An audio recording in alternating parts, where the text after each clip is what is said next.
Do you want to give yourself a mysterious vampire makeover in just a few taps? In this tutorial, I'll show you how to transform your look using CapCut Mobile's built-in video effect features. Let's get started.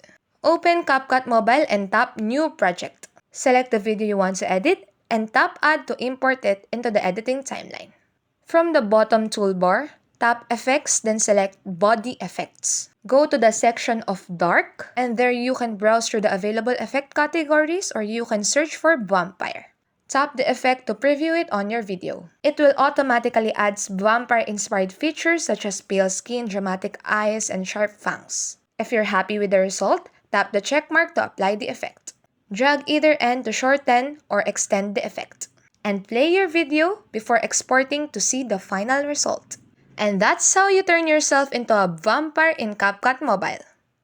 Keep editing, keep creating, and thank you for watching. Don't forget to like, share, and subscribe. God bless you.